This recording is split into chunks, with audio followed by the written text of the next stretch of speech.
Hello, you're watching Smart Money, and today we're taking a page out of a serial entrepreneur's book, taking a look at what it takes to grow a business, essentially start up and scale up, and how much of a shift the current operating environment has triggered in his approach to doing business, if at all. Ian Fuhr is the founder of the Hatch Institute, but perhaps most well known for having founded a national beauty salon franchise business back in 2005, the Sorbet Group.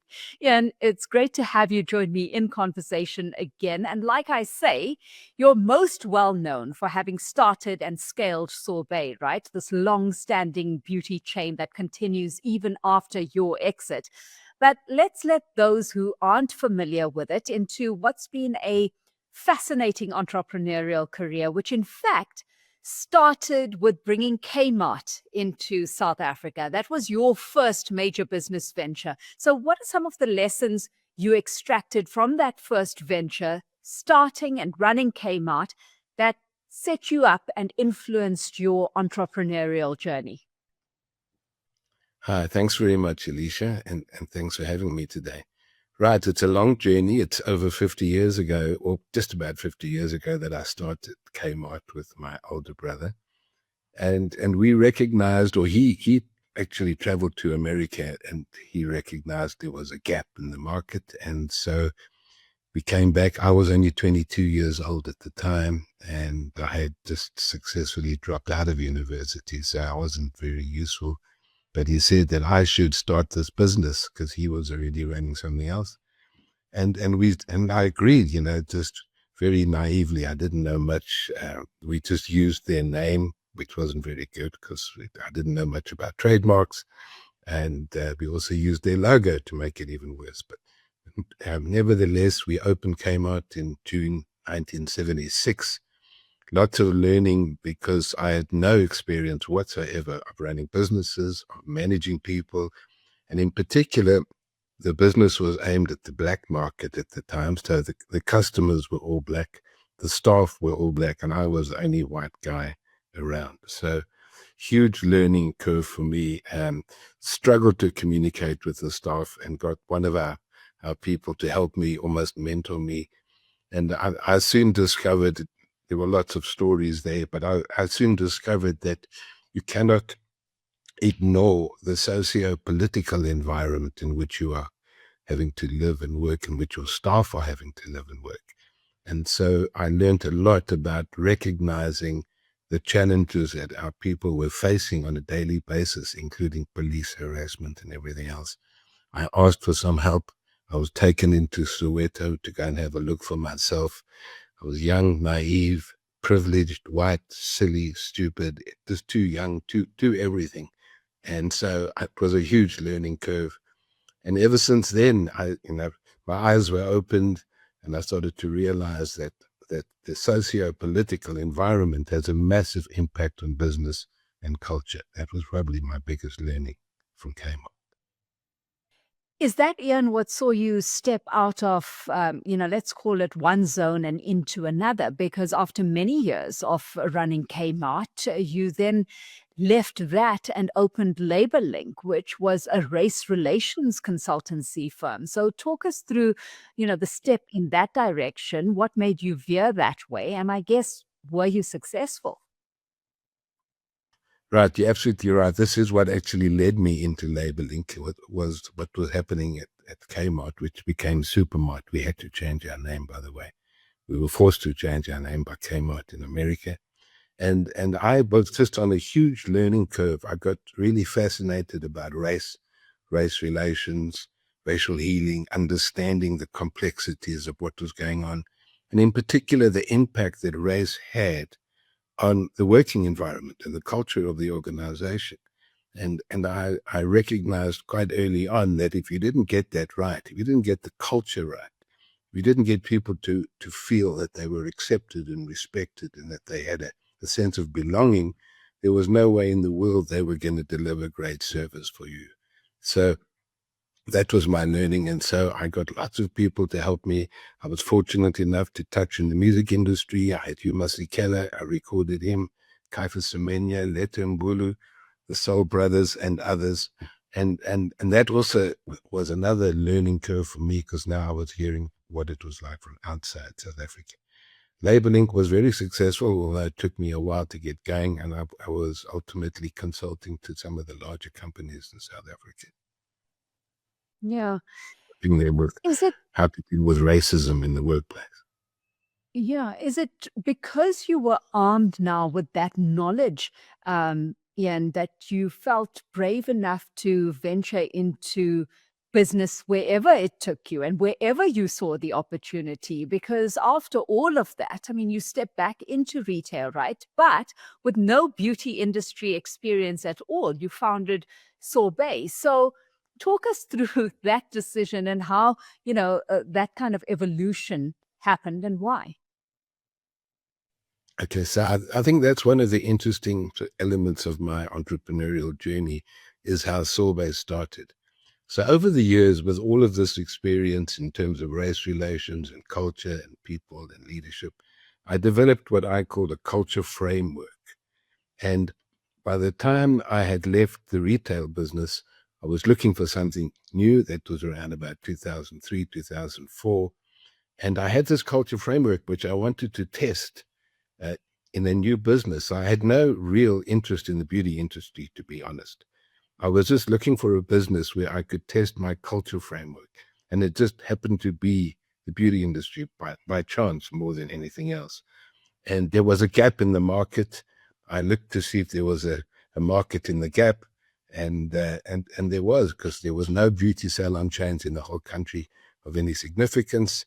And there I was, armed with my culture, and we started Sorbet with that. And I think, looking back, after we opened 225 outlets, that the culture was without doubt the sort of competitive advantage in the success of Sorbet.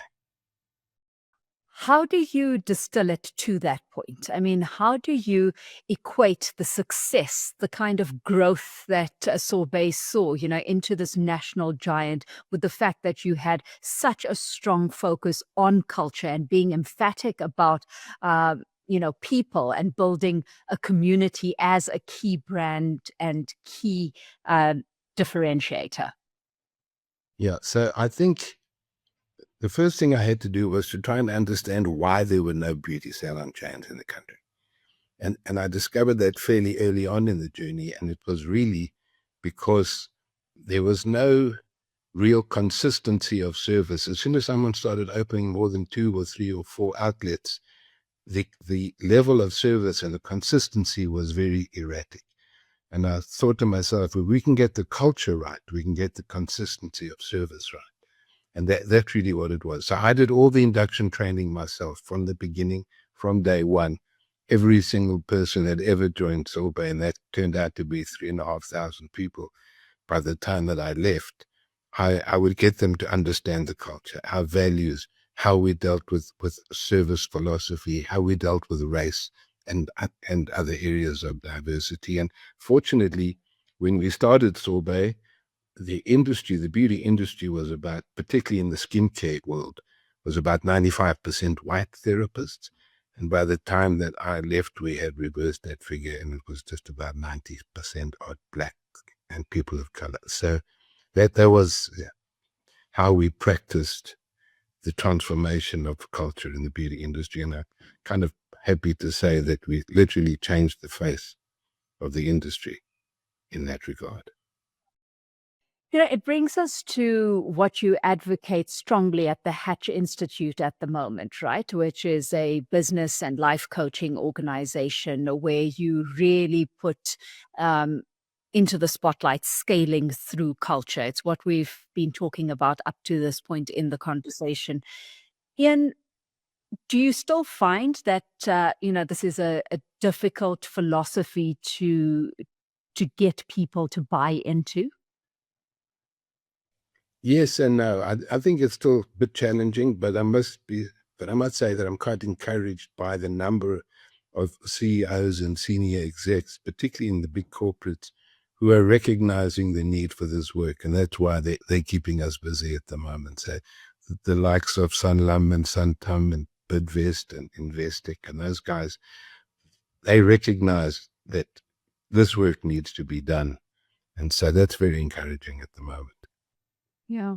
In practice, and I know you spoke to how you brought this into play within the Sorbet group, but in practice, how difficult is something like this to institute, especially where, as a startup, you come up against so many challenges all at once, cost of doing business, battling infrastructure challenges, catering to a customer that is pulling purse strings tighter. I mean, where does this rank on the list of priorities, realistically speaking?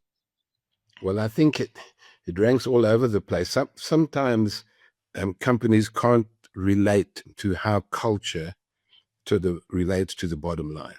They can't get their head around it. And I try and explain to them that culture is the bottom line. Nobody comes to work to make profit for the shareholders. What is it that's going to inspire them, to motivate themselves to go out there and treat their customers to the very best of their ability? And that's where the culture comes in. That's where we want people to feel accepted and respected, and that their contributions are valued and they're treated with dignity and equality and et cetera, et cetera. So when people feel a sense of belonging, they're much more likely to serve to the best of their ability, rather than if they feel that they are not included and they're not feeling that sense of belonging, then it's highly unlikely they will deliver great service. So at the end of the day, the cultureneering philosophy, which is what we use, which is essentially the framework that I use to build Sorbet, the cultureneering philosophy, that's one of the 4 books that I've written now on cultureneering, is really about that, is the very strong link between culture and service. If you get the culture right, you'll get the service right. If you get the service right, the bottom line will look much happier. And so that's how we roll, as you say. And as you highlighted, this is a model that's been tried and tested. So it certainly helps having that back the philosophy, where you're trying to take insight to culture, to the next generation of entrepreneurs. Where do you think, Ian, people are still falling short? Yeah, I think particularly with young entrepreneurs, they can't see culture as a focus. They're too busy trying to get their concepts off the ground, and they're trying to scale up and everything else. But then sort of down the line, if they do manage to survive, then they realize, oh my word, I don't have a culture. Everybody's doing their own thing and there's no consistency. So I encourage people to start working on culture much earlier in their journey, because if you get that right up front, then it becomes a lot easier to create alignment of people behind the purpose, behind the values, and behind the vision of the organization. And one of the things that I'm looking at strongly, and I've just finished my 4th book called The Human Bridge, which is about racial healing in South Africa. And that is a really important area, because I still believe that race is one of the biggest challenges, if not the biggest challenge we face in South Africa still today. Hardly a day goes by where there's not something about race in the news and, in terms of government and everything else. So I've tried to put something together, written a book with a lady by the name of Nina de Klerk, and we are looking at how to encourage social cohesion and racial healing across South Africa, in business, in civic organizations, and all across the country. Yeah, look, running a business in a melting pot of diversity requires leaders and to understand the complexity of building an inclusive culture out of a fragmented workforce, right? How fragmented a workforce do you think we're looking at in South Africa right now? It's still highly fragmented. I think there's a lot of people that want to wish it away, and they're tired of talking about race, and they're tired of talking about apartheid, and they just want to move on. And I try to remind them that we're not finished yet, that we can't really shape the future until we've healed the past. There's a lot of psychological damage that has been created over 350 odd years of systemic racism. And to wish it away like it never happened is really not very useful. So we have these, what we call racial healing workshops, where we get people to really understand each other, to understand what they can do as individuals to improve social cohesion and racial healing. And that's really where we're aiming to go at the moment, is we're focusing a lot on that type of work. And fortunately, there are some companies who are taking that on. Yeah.